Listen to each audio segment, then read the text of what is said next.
What a match! What a match that is! Yes, what a match বলা ভুল হবে। This is a match and this is a টি-20 franchise টুর্নামেন্টের match, এমন হওয়া উচিত। ভাই রংপুর ভার্সেস বরিশাল এক্সপেকটেশন ছিল খুবই দুর্দান্ত, অ্যান্ড ভাই দুর্দান্তর উপর এক্সপেকটেশনের উপর দাঁড়াতে পেরেছে, অ্যান্ড পারফেক্টলি ম্যাচটা করা হয়েছে ভাই, এক কথায় করা হয়েছে। লাইক এরকম ম্যাচই তো চাই, সেয়ানে সেয়ানে লড়াই হইলে এমন লড়াইটাই তো হওয়া উচিত, তাই না? একদম জোস হয়েছে ম্যাচে, আসলে অভাব ছিল না, মারাত্মক লেভেলের কন্টেন্ট ছিল। সো সবগুলো ডিসকাস করবো, প্রথম থেকেই একটু সামারি করে ফেলি। আর ম্যাচের মেইন জিনিস নুরুল হাসান সোহানের কথাটা অবশ্যই থাকবে। সো চলুন আগে ম্যাচের রিক্যাপ। বরিশাল প্রথমে ব্যাটিং করতে আসে এবং আমরা বরিশালের ব্যাটসম্যানদের কাছ থেকে তামিম ইকবাল 40 রান করেছেন, একটা ফাইন নক মোটামুটি। বাট ম্যাচটা যে ঘুরাই দিছে, মানে 200 টোটালটা পাওয়ার জন্য, আসলে যেটা চেস করার জন্য কায়েল মায়ার্স, ইয়েসম্যান দেখতে অনেকটা গেলের মতো লাগে। গেলের বাচ্চাটা কড়া লেভেলের আসলে একটা ইনিংস খেলছে। 61 রান 29 বলে 7টা 6। ভাই গেইলের ছোট ভাই, ঠিক আছে, বরিশাল পাইছে। হৃদয় 18 বলে 23 রান, 1টা 4 1টা 6 এভারেজ। মাহমুদুল্লাহ এরকম কিছু করতে পারে না, কিন্তু ভাই ফাহিম আশরাফের এই নকটা খুব ইম্পর্টেন্ট ছিল। 6 বলে 20 রান, 333 স্ট্রাইক রেটে ভাই পুরাই একদম বরিশালকে আসলে একটা জিতার মতো টোটাল, একটা চ্যালেঞ্জিং টোটাল রংপুরের সামনে এনে দিছে। মানে রংপুরের যেমন একটা টিম, টোটালটাও তেমন ছিল। বুঝে গেছিলাম ম্যাচটা ইন্টারেস্টিংয়ে যাবে, বাট আমার কাছে এনাফ রান যদিও লাগে না, 197 রান।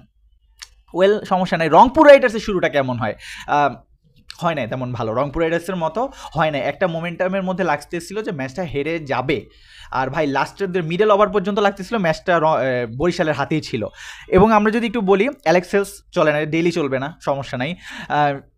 এরপর যদি বলি, এরপর বাকি যারা, ইফতিকার আহমেদ 48 রানে ইনিংস, 36 বলে এভারেজ, 3টা 6 3টা 4। বাট ভাই খুশদিল শাহ ইজ ম্যান ম্যাচের পুরো মোমেন্টাম ঘুরে দেওয়ার জন্য খুশদিল শাহর ইনিংসটা যথেষ্ট ছিল অ্যান্ড পারফর্মড ভেরি ওয়েল। 48 রানে, যদিও 50টা মিস করছে, 6 মারতে গেছিলো। মোমেন্টাম ওইরকমই ছিল যে আপনাকে 6 মারতে হবে, কারণ রান রেট বেড়ে যাচ্ছিল, মানে 14 উপরে রান রেট চলে যাচ্ছিল 15 ওভারের পরে, 16-17 দিক থেকে। সো সবগুলো মিলায় মোটামুটি ম্যাচটা এমন পর্যায়ে চলে যায় 1 ওভারে 26 রান লাগে।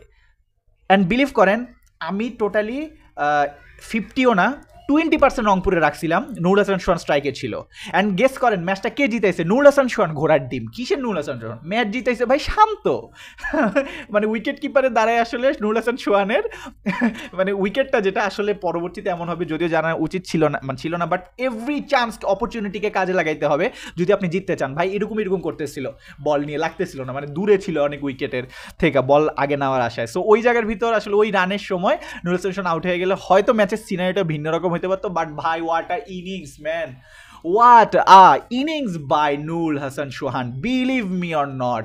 মানে 6টা বল খেলছে, 6টা বল খেলার মতো খেলছে, 7 বলে 32 রান, 457 স্ট্রাইক রেট।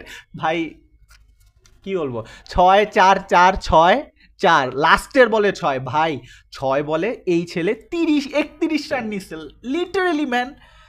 মানে এটা বাংলাদেশি প্লেয়ারের কাছ থেকে এক্সপেরিয়েন্স। কায়েল মায়ার্স ছিলেন বোলিংয়ে, স্লোয়ার ডেলিভারি, ভেরিয়েশন ট্রাই করতেছিলেন। সোহানের খেলা উঠে গেছে ভাই, এবং আনবিটেন রংপুর বরিশালকে থেকে জিতা ম্যাচটা ছিনাই নিয়ে এসে মানে একদম শেষ করে দিয়েছে টোটাল কথা বলতে গেলে। বরিশালের ভালো একটা ইয়া ছিল, এবং তামিম ইকবাল ক্যাচ ধরতে গিয়ে ইনজুর্ড হয়ে গেছে। সামনের ম্যাচ কী হবে জানি না। আর ভাই কন্ট্রোভার্সি হয়ে গেছে, তামিম মারামারি করতে চলে গেছে। আলটিমেটলি ম্যাচের গরমটা আসলে ছড়াই ছিটায় গেছে টোটাল বলতে গেলে। সো আলটিমেটলি খুবই এনজয় করছি আমি। রংপুর বরিশালের খেলা ভালো লাগে ভাই, বাট ওইভাবে সাপোর্ট না। কিন্তু ভাই লিটারেলি ডেঞ্জারাস এবং পারফেক্ট টি-20 ম্যাচ ছিল। পরের ম্যাচটা নিয়ে আসলে আলোচনা আমি করবো না, আপনারা জানেন এটা আলোচনা করার মতো কিছু নাই ভাই। রাজশাহী ঢাকার ম্যাচ, হু কেয়ার্স ম্যান, আমরা আসলে এনজয় করে ফেলছি প্রথম ম্যাচ। এবং কংগ্রেচুলেশন আমাদের রংপুর রাইডার্সকে। আর বরিশালকেও নেক্সটের জন্য ভালো, 2টা ম্যাচ হারছে, রংপুরের সাথে হারছে। এবং আমার কাছে কেন লাগতেছে রংপুর এক জায়গায় ধরা খাবে ভাই, সেটা যাতে সেমিফাইনাল গিয়ে না হয়। ওয়েলকাম, আপনাদের মতামত কি কমেন্টে জানান। আর অবশ্যই বিপিএল এভাবেই হোক এনজয়েবল আমার কাছে, কিন্তু 2টা টিমই খেলতেছে, বাকি দলদের তো এনজয় হইতেছে না, জানি না কেন। সো ভালো থাকুন, সুস্থ থাকুন, আমাদের সাথেই থাকুন, চ্যানেলটিকে সাবস্ক্রাইব করুন।